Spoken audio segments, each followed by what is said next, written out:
Hello everybody, my name's Christian Swenson. I make videos here on YouTube about autism, autistic consciousness, and life on the autism spectrum. Now, when you were a kid, did you ever walk on your toes like this? You can see I'm actually standing up here at my standing desk, walking on your toes instead of heel toe. You know, that's what my parents would always tell me, is to always try to walk heel toe, Christian, and it was really hard to do that because it felt unnatural. It felt unnatural to put this bony part of my foot on the ground when it's obviously the part that animals use that you should use, obviously.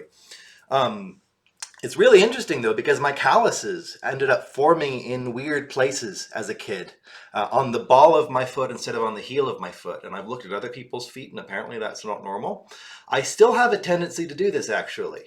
And in this video, I kind of wanted to explain from an autistic person's perspective why I might do something like that, why my body, why my psyche might feel the need to do it.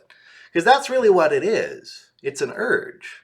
It's a need. It's a need to tighten. I've talked about this in my video about muscle tension. There's an urge in us, an urge in many autistic people to tighten. We have tight shoulders. Some of us don't move our arms when we walk, and we have tight feet. And that's what that looks like. It looks like tight feet. We walk on our toes because our toes are always tight.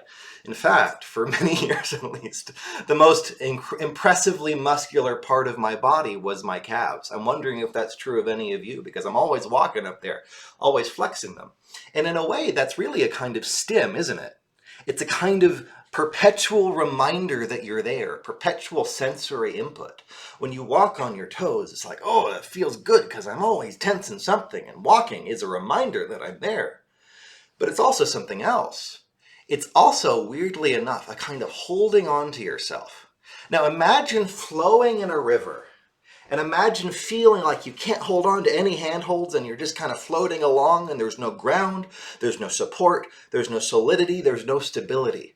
In many ways, for me, that's what the autistic experience is like, and we have to find some kind of firm foothold, some kind of grounding somewhere, anywhere.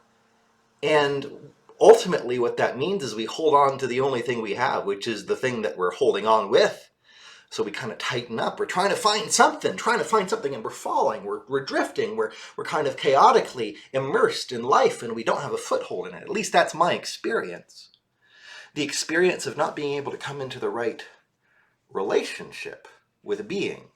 That's what grounding is. You know, you've heard new agey people or maybe other people talk about being grounded.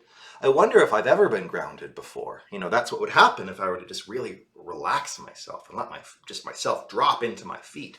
And whenever I walk, I just drop into my feet. Well, I don't do that, or at least I don't feel comfortable doing that. Because when I do that, it feels like there's this huge flow of energy that's just rushing into and out of me. And I've said before in this channel that autism is a fear of energy flow. And that makes sense. When you're doing this, you're grasping onto yourself and you're defending against the energy flow by doing that. You're kind of building a wall that prevents that flow from letting you get immersed in life. And it's ultimately, therefore, a sign of fear. It's a sign of anxiety and a defense against that fear and a defense against that anxiety that creates that phenomenon. Now, I will mention that I've gotten insecure about this behavior. It does look a little bit weird, and I've learned, I guess you could say, to mask it. For a while, I think I compensated by walking too much in my heels, and I'd stomp around and people would wake up. But I've also learned to appreciate, in the moments I can, the moments of not walking on my toes or on my heels, just kind of like falling onto the ground, letting the soles of my feet match onto the surfaces of what I'm walking on. That feels good in a way. It feels like a release, a relaxation, an abandonment to what's around me. And the part of me that walks on my toes is like, no, don't do that. That's icky. That's putting the peas next to the potatoes. No, but it feels good. It feels good. And I've been learning to let it feel good. I've been learning to feel those feelings of flow as good feelings.